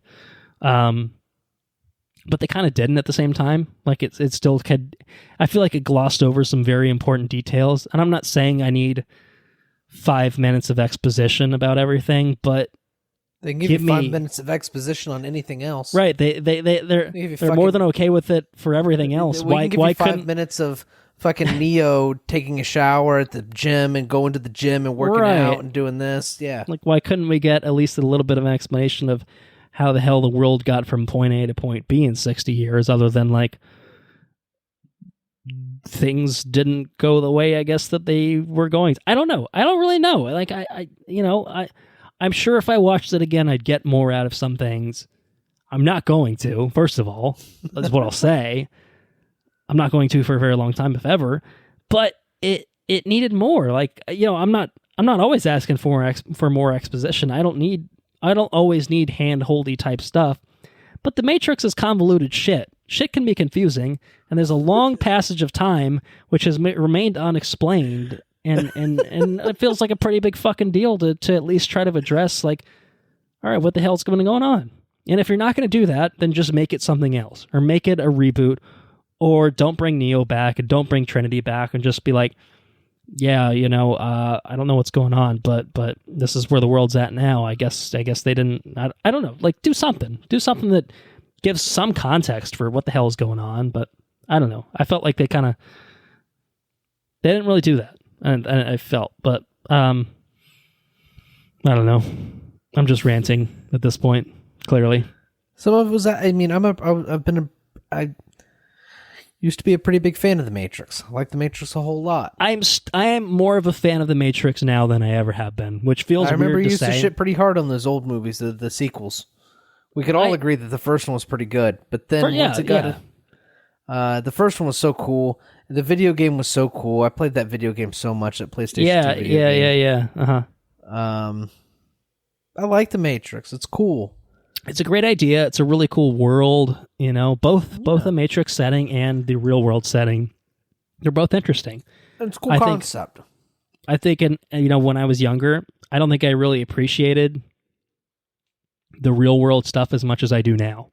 It's kind of how I feel about it. And that's how it was with this movie, as I just kind of talked about. Like, the real world stuff is interesting to me. Like, The Matrix is cool and all. It makes for good set pieces, but I don't need a whole fucking film in there mostly, so... I like the grungier setting, I think The Matrix as a concept is cool. You know what I mean? And like as one of those more subtle metas, if you will, what The Matrix is and everything else. It's I don't know. It's a pretty cool little thing. It's a subtle little. I don't know my word, but it's good. I like it. I just don't like this movie. Could have gone in a different direction. I wish they would have done everything. I wish they didn't bring Neo back. Don't bring Neo and Trinity back. I don't think you need him. And like I love Keanu. I think Carrie-Anne Moss is great, and I'm not mad. Well, all right. So I have a couple thoughts. I guess mostly related to that. I don't mind that this film gives them a happy ending. I don't think you needed it. You know what I mean? Like, I think the trilogy ended, obviously, with tragedy for those two characters. This film, I feel like, is a very concerted effort to bring them back to life and give them a new kind of lease on life and a new chance at life, basically. And I don't mind that. It's a feel-good kind of thing of, I like these characters, I want them to be happy. Yay, now they're happy. You know what I mean? Like, good. Like, that's fine. I didn't need a whole film conceived around the end point of making them, live together and kind of a newfound happiness, but fine. I'm not mad at the end point of it, is what I'll say. And Trinity getting fucking powers and shit. I don't know why she has powers, but fine. Okay. It's pretty fucking cool. Jumping off the building, she's flying around and shit. She's doing the Neo, the One-esque shit from the trilogy. I don't understand the mechanics of it in the slightest. Obviously, you don't really understand it in terms of how it works in the original one. Didn't Morpheus fly around and shit too? I think they all kind of have weird floaty physics within the Matrix, but never in the real world. Whereas Neo could fly. He could straight up fly in the Matrix, and then he also had a connection with the machines outside of the Matrix too, because he's the one. So. The Matrix has always had kind of crazy shit, like Trinity flipping around and fucking doing crazy ass shit in the air and jumping off buildings and out, through broken windows and all that jazz. But this was obviously a step up for. I still remember when Neo went, boom, and he threw up in the air. Oh yeah. He jumped up in the air, right, and, like there were shockwaves and shit. Mm-hmm. I still remember that. He tried it in this one, time. And he's like, nope, nothing happened. Nope, didn't work. Yeah. But I I haven't. I feel like you might have been saying something, and I apologize. I probably just cut you off, and maybe you've lost the thought. But I only have one other thing, and it's really just a question, I think, because I was confused, and I imagine you were probably similarly confused. There's the whole thing in the original trilogy where to get pulled out of the Matrix, you can't just unplug them.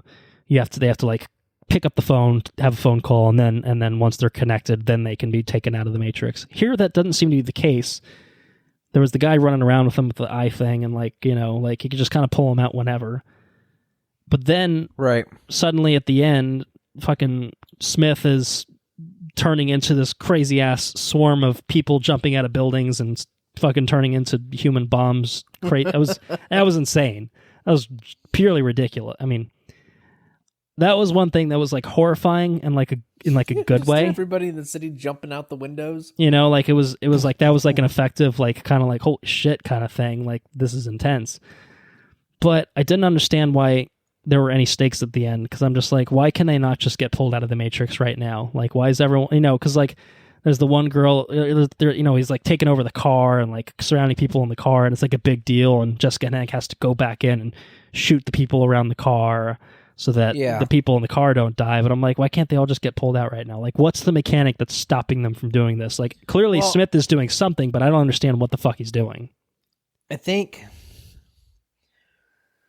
you got to find certain outlets. So I think the outlets before were just like they happen to be phones or certain phones, because they couldn't go on any phone. They had to go to certain phones. If it was like a certain area. Yeah, it was like you have to go here. You go here, and then I can, we can get you out there. I can get you out. So they were able to find a way not to use a phone. They could just use like the mirror on the. They can use the mirror on the train. Right. They can use the fucking manhole in the middle of the street. I guess you're right. So there was it wasn't necessarily phones, but there still had to be some sort of exit point. There's specific points that they can. Okay. I think that's probably watching it in two chunks made me completely forget about the mirror stuff. Particularly, that's a good call. Okay. On the train. That's the only one I really remember, to be honest with you. Because they made a whole thing about the perspective. When you're real close, it looks like it's a lot bigger. Yeah, I'll accept that as an explanation. That makes a little bit more sense to me. Okay, fine. They needed to get somewhere to escape. I don't remember where it was. I feel like even when they did escape, it was just like jumping in the air. But the doors opening up on the floor and shit. I don't know. I don't know. You know what I'm talking about? When they find the new Morpheus. Yes. And he's doors I don't randomly. I don't know. I think that happened in the second Matrix though, didn't it? Yeah, there's like back doors like where they're not like in the Matrix itself, but like they can kind of jump between points in it or something like that. So I guess it's kind of following up on the same idea here, I guess. I don't know. Anyway. That's all I got. I think that's all I got as well. I'm sure there are other scattered thoughts that I could conjure. And I'm like, what's this shit about? Here's one. No one died in this movie. Where are the fucking stakes in this movie? I'm not saying like you got to kill everyone, but like it felt kind of silly where it's just like, I don't know, like fucking everyone died in the first Matrix, man. Cypher is a bastard and he killed all his fucking people on the crew, and like it felt like it was like, dangerous to like be in this world, and here it was like, nah, it's fine. I don't know. That to me felt like a cheap. They couldn't kill off random characters that had 3 lines of dialogue that no one gives a shit about. Like, it's artificial stakes. I get that, but I don't know. That felt weird to me. Okay, now I'm fresh out of thoughts. So I think that we can safely say The Matrix Resurrections was a fine movie. And I mean fine in the terms of our recommendation in the scale, lowest possible way, which is probably not really the dictionary definition of that word. But it's our ranking scale, and we're going to stick with it. God damn it! So we'll say not really recommended, but hopefully everyone enjoyed us. What the fuck is this? What's going on here? That was dumb. Hopefully everyone enjoyed a little bit of that, because we really haven't done it in a while. So it's always a little cathartic to kind of get things off your chest. And I think I said something to Anna before we even started recording. I'm like, I'm really curious to see what Andrew thought about this, because I had a sneaking suspicion that you did not enjoy it. because I just there was just a lot of like really cringy kind of like, what are we doing here kind of bits, and that's where I was just like, he's either going to be really in for it and like totally eating this up for whatever reason, or it's just not going to land. It's not going to connect. And I think that's how it's going to be with most people, just being like, this is not for me. This is not what I wanted, you know? Well, anyway, Matrix Resurrections. All righty then. What have you been up to? You've been watching any college football or anything like that? I don't know. Is there anything going on in the front? I did watch a big important college football game. Alabama versus the Georgia Bulldogs, and Bulldogs fucking won. They did it. They got the monkey off their back. I thought. After that pretty sad performance in the conference championship that would against them the first time, it did not go the same way this time. No, it could have. Defense was 110% on point throughout the game. I think the Dogs' defense definitely what I think sealed the win for them. That's what won the game. Offense definitely was. Up and down the entire time. I don't know what quite the refs were doing. The refs called some weird shit that I didn't really agree with multiple times. But we still won. It was good. It was a very good game. It was a very enjoyable game to watch. And we won, which was cool. And Alabama lost, which is good. That's good. Yeah. It was my brief... Yeah, my few years of college football experiences, I kind of just don't. They're the Patriots for me. I just don't want to see them win. Yeah, I mean, they're in the playoffs every year, and half the time they're in the national championship, and probably more than half the time they're winning it. So it's good to see them lose sometimes. It sucks as a Florida fan to see Georgia have success, but as I think I've stated to you and Enrique, this is the price I pay for the Atlanta Braves winning the World Series. You'll take it. I'll pay the price. So be it. And the state of Georgia is in pure bliss at this point. You know what I mean? I mean, two Georgia championships. Breaking pretty lengthy droughts for both. Georgia as a I think it was as a college. 80s, I think since 1980, I believe. That they had not won, and the Braves had not won since '95. So those are two pretty good sized streaks to be broken. So, hey, congrats on all that. Hopefully, Florida is competitive next year. We'll see. New coach and all that. We're on the upswing. We're making some good hires. Is what I'll say. Also, the story with the quarterback from Georgia is really good. Yeah. Stetson Bennett. It's a pretty awesome. Good on him. Pretty good awesome on him. Story with him. Yeah, something he'll be able to enjoy for the rest of his life. He basically seems to have zero NFL draft stock, which is interesting. I kind of get it because he just won a national championship, so maybe this is a bizarre, bold take. I don't think he's very good. He's fine. He's serviceable. He does enough, but he's not that sort of pro NFL caliber kind of talent that's obviously going to carry through to the next level. But not every college player does. Most college players, in fact, do not make it in the NFL. So for him to win a national championship as a walk-on is it's a hell of a story. So I would certainly anticipate our defensive line to be NFL quality. Yeah, well, I think most of the Georgia defense will play on Sundays, whether it's next year, within the next years, depending on their eligibility rates. Yeah. No. They did pretty well. So yeah, good for you. Good for you, I suppose. Good for them. Good for. Speaking of winning, though. Yeah. What's going on with other winning? I beat Metroid Dread. Ah, okay. You were my last boss was a bit of a doozy, but I beat him. All right, and I beat it, which is good. Good game. I like that game. I like that game quite a lot. It was very nice.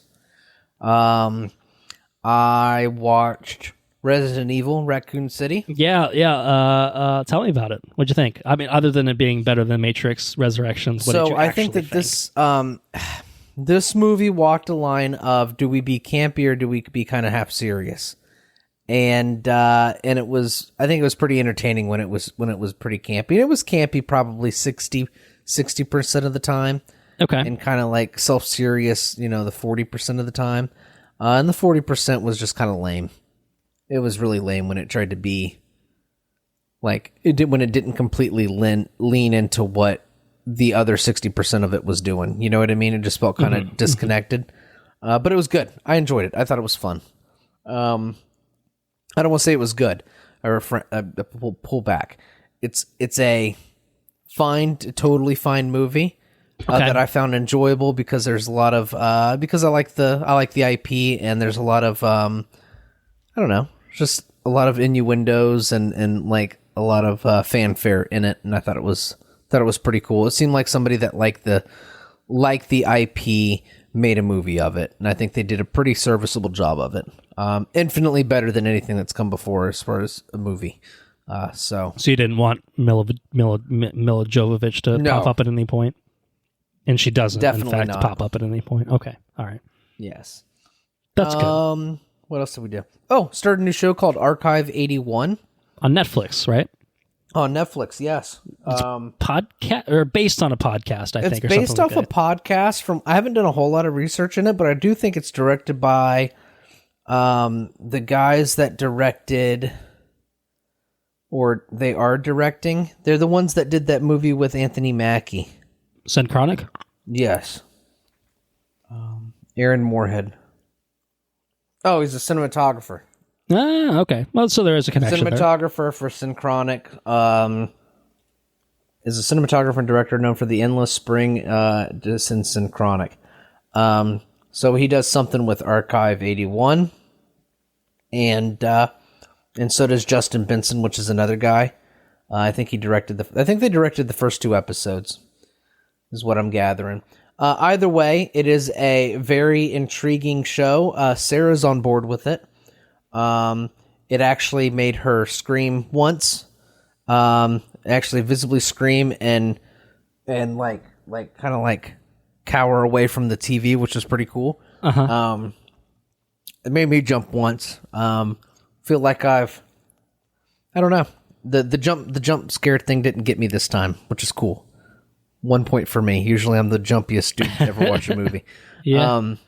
But it seems like a very, very, very intriguing concept. I think it's a cool show. It seems well acted. It's wonderfully shot. Very, very pretty show. Very, very, very well shot. You can tell somebody very talented is behind the camera. Yeah, I'm all about it. I'm definitely all about it. What else have we done? I've been, me and Sarah have been working out, doing the gym.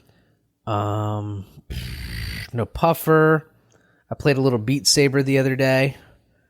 And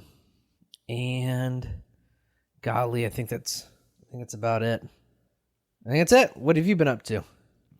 Just a handful of things. Not a huge extensive list like I'm sometimes known for bringing out at this point in the show. I watched a film, I watched a TV show, and played a couple games. So I watched The Princess and the Frog, a little Disney animated film which came out I think towards the end of the 2000s. It's like the last traditional 2D animated Disney film that's basically come out and ever, I guess, really since then. It was great. It was awesome. I'd heard really good things about it. Anna had watched it before, and we had been talking about watching it for a really long time, so it was long overdue. Yeah, I really enjoyed it. Basically, there's a prince that comes to town. He gets turned into a frog through some voodoo magic, and there's a girl who has big dreams, and by circumstances, she also gets turned into a frog, and that's where the story goes. It's really, really heavily rooted in like New Orleans culture and like jazz influences, and like it really, really relies on that in a good way. Like it's really, really awesome. And I didn't know that like going into the movie that it would be so heavily tied to the setting, to the culture. But it does such an amazing job with all of that, and it makes for a pretty compelling story of two unexpected people finding themselves in bad circumstances and making the best of it and seeing the best in each other, kind of thing. So it's a real classic kind of Disney 2D animated story, and it's kind of what you'd expect, but just a really, really good rendition of it, and for a Disney 2D animated thing, it's new. Not a lot of people saw this film. It's right up there with the classics, I think. So I really, really enjoyed it. And I think it was the first Black princess that we got from Disney, which was obviously, I think, a big deal at the time. Still is, really. So yeah, I recommend it. And it's on Disney Plus, so you can watch it on Disney Plus. Over on Netflix, where you've been hanging out, obviously watching your show, we have been watching Schitt's Creek. We finished the first season of it, 13 episodes. I think I'm in now. I think the last time about that show. Yeah, it's really good. It's very, very funny. I think the last time I talked about it, which I think probably was just the Hawkeye episode, I was about halfway through, and it was in that kind of like halfway point of like, I like these characters and I'm enjoying it, but I'm not like totally in. I now I'm kind of crossed the threshold of, all right, this is a good sitcom. I'm in the bag for it. I look forward to whatever fucking ridiculous shenanigans that this family is going to get up to in this episode. And like I think that each episode involves some probably equally cringeworthy scenario with these rich people, doing the fish out of water thing with the country bumpkins or whatever, and it makes for very good fun. And the way that the first season ended, I think it left it in a very good spot of where they have to proceed with season 2. And I think there's 5 seasons overall, 13 episodes apiece. So it's a good sitcom of good length seasons, not over long, but enough there to certainly sink your teeth into. So it's really good so far. I think it's one of those shows that I've certainly, based on the accolades and all that, it's just going to get better and better. So I'm excited to see where it goes, and I'm excited to keep going with it. So I will keep going with it. The video game front, I quote unquote finished, I guess I'll say, 2 different games. The first is as a PS5 launch title that I started when I got the PS5 and finally worked my way back around to finishing, called Spider-Man Miles Morales, which is the sequel to the Spider-Man PS4 game, sequel / spinoff, I guess, in a way. Obviously, you play as Miles.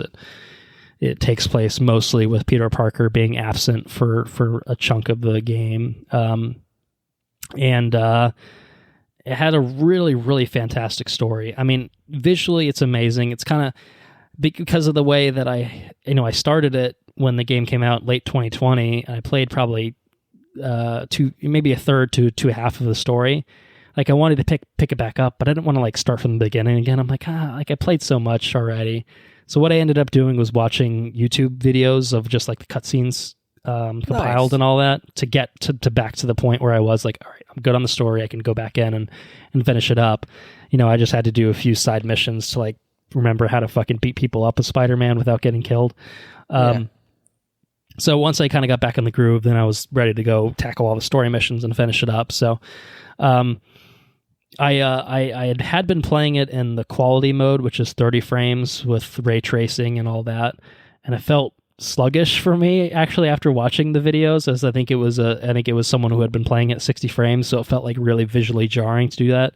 So they added a like performance quality mode where it's 60 frames and like a reduced type of ray tracing or something like that. So it's right. kind of the middle ground where it's still 4K, but you're getting some of the reflection effects and all that. So it looks amazing. It's a fucking beautiful game.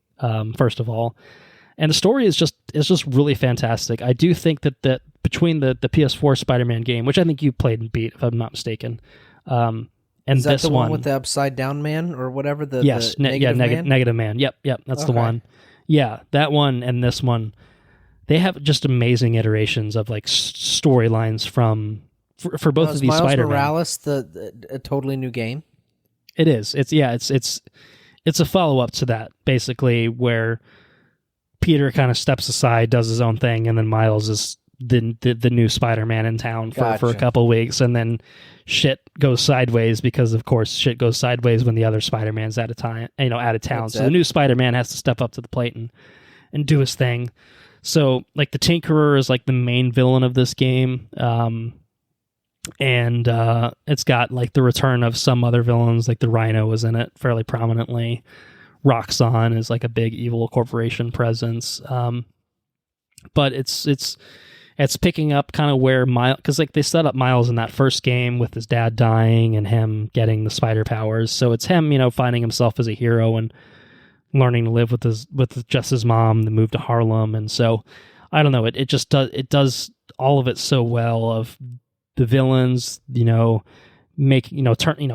whole hero's journey type thing is just really, really well done with Miles particularly. So, highly recommend it. It's technically on PS4 as well. If you have a PS5, which I guess you don't as of now, but if you have a PS5 / are able to get a PS5, which is still very fucking difficult these days, it runs just so well and it looks so great that I feel like that's probably the way to do it if you can, but I'm sure it runs and looks just great on the PS4 too, and the story alone kind of makes it worthwhile. So yeah, I finished the story on that. I have I think there's some post game content that I need to finish up quickly, but other than that, I'm pretty much done with it. I'm ready to put it to bed. I think I'll probably move on to the Guardians game. Maybe might be the next one I have for the PS5 that I tackle, since Enrique has said so many good things about it on some of the previous episodes that he's appeared on. I think No Way Home and Hawkeye. He talked about his experiences with it and it's kind of sold me on the game. So that's kind of where I want to go next. But the other game that I say quote unquote finished is Slay the Spire. So I say that I sort of finished Slay the Spire. I don't know that there's necessarily a point where you beat the game, I guess, but I think I got as close to it as I'm willing to say, and I'm ready to move on to other things. So what you'll understand this. Maybe the listeners will be like, I don't fucking care. I don't know what's going on, whatever. But you will understand this. There are four characters in the game. I've beaten through Act 3 with the first three characters. So Ironclad, the Silent, and the Defect. I beat the game. I beat the Act 3, which is just whatever the big random boss is. And then obviously when you beat Act 3, then you get this thing with the heart. And it's like, shit, you can't kill this. And I guess you died or whatever like that. Like victory ? Like you've probably gotten to that point, right? Yes. So if you beat the game, I don't think this is a spoiler, if you beat the game with those first three characters through Act 3, it unlocks in Act 4. And so if you go back through those characters, you have to collect pieces of, there's like 3 different keys you have to get. There's like a ruby key, sapphire key, emerald key. Does any of this sound familiar to you? Have you done any of this? Okay. And then you could eventually work your way up to Act 4, if you are so lucky, to eventually face off against the corrupted heart. So have you done that before? Yes. And have you won that encounter? I've gone beyond that. Well, that's as far as the game goes. Like that's like the actual like ending is beating the heart. Like actually, I guess it is the heart. It is the heart. You're right. I haven't beat the heart. Okay. I've opened the door with the You open the door. 1, 2, 3, and there's 4 characters, isn't there? There's 4 characters. Yes. And you got all 3 keys, and I go up, and you beat the 3rd boss, and then I've gotten to the 4th boss. I haven't been able to beat the 4th boss. Have you beat the 4th boss? So I beat the 4th boss with the Defect, because the Defect, if luck favors you, can just be the most overpowered character. And so the first time I was able to get all the keys in advance with the Defect, I just beat the heart on my first try. Like, it was just like kind of sheer luck thing of how perfect storm. Yeah, exactly. So I haven't been able to do it with any of the other characters, but I'm at the point where I'm like, you know what? You did it. I finished the game. I beat the game. I don't need to do it anymore. I have not completed even Act 3 with the 4th character though, which is the blind one. Yes, that yeah. I've tried playing with her a few times, and I'm really bad with her, and I'm just like, you know what? It takes a minute. She kicks ass though once you get going. Yeah, but I'm at the point like I already did all I did all this other shit. I'm like I kind of feel like I've done what I needed to do, and I feel like if I, because it's the thing. It's like I feel like I'm done, but then I'm like, all right, let me just try a run, and then I'm there for an hour, and I'm like, oh man, there's so many other things I could have been doing. I could be watching this show. I could be doing this. I could be doing that. Yeah, So I think I'm ready to hang it up. I think I have hung it up. I haven't played it in a few days, and I feel like nice. I've done what I needed to do. I put 35 hours into it. Like that's a good chunk of time. I've got a million games on this fucking bookcase that I'm sitting next to. And now you got an N64 and now I have an N64 expansion pack on the Nintendo Switch Online, thanks to Andrew. La Familia. And we got Segas. We got Segas. Yeah. There's a few other things on there. Segas. So what the fuck? Segas. Sega. Yeah. So yeah, that's true. I could absolutely do that. The Guardians game is another. Like I said, it's probably maybe where I'll go. Should finish The Last of Us. I could play Metroid. I have Metroid. I've got so many avenues that I can go down for video games. So I'll do some of the last minute things in Miles, and then it's on to whatever. And next time we do a catching up section, we'll figure out what I decided to do. But yeah, that's what I've been up to. A movie, TV show, and a couple games. That's not bad. It's not bad for a week and a half's worth of work, whatever it's been since we recorded last. But I think that does it for this episode. What do you think? I think that's it. All right. Well, then let me say a few things, and then I'll see you off. Thank you for listening. If you enjoyed what you heard, please spread the word. If you want to support us on Patreon at patreon.com/watchreviewrepeat. You can get early access to all of our bonus episodes, as well as timed exclusive access to any bonus episodes that we work on in 2022. As a side note to Andrew, I'm just saying this on air because who cares? I sent some cheddar cheese your way, and that was courtesy of our Patreon supporters. And so a big thank you to those who have supported us on Patreon as well.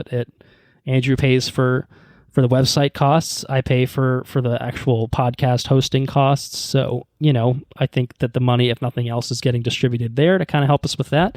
And obviously I got a new mic for Christmas, but I spent some of my own money on some of the equipment to help use the mic. So I'd like to think that some of the Patreon money went towards that. So in a roundabout way, thank you to the Patreon supporters. Patreon supporters are going to end up buying me a new headset because my shit's broken. Yeah. Well, that's a good use of the Patreon money. That's what it's for. Our website is watchreviewrepeat.com. We're on Twitter at WRRPod. Just search for that. You can follow us there. You can like our page on Facebook. Just search for Watch Review Repeat there, and you should be able to find it pretty easily. If you have any questions, comments, or suggestions, send those our way to watchreviewrepeat@gmail.com. I'm hoping that this episode will go up maybe before we record our next episode. So I think I sent out a call on the Hawkeye episode, if I'm not mistaken. Like, if there are movies and TV shows that you really, really liked and you want to shout them out and rank them or whatever you want to do for 2021, like, that's what we're doing next. So I'd be curious to hear some thoughts from people that aren't Andrew or myself about what was good in 2021, because maybe you'll agree with us, maybe you'll disagree with us, maybe you watched shit that we didn't, so yeah, please. That's the big one. If you saw something great, let us know. Yeah, send it in. watchreviewrepeat@gmail.com or tweet at us. Send us a message on Facebook, whatever's easiest for you. We're pretty easy to get in contact with. So yeah, it'd be nice to read out maybe something on the next episode when we get through our stuff and see if there's some other stuff that's worth exploring. Our intro and outro track is Mechanolith by Kevin MacLeod over at Incompetech.com, licensed under the Creative Commons by Attribution 3.0 license, and I've teed it up more than enough times, but nonetheless, our next episode will be our year in review for 2021.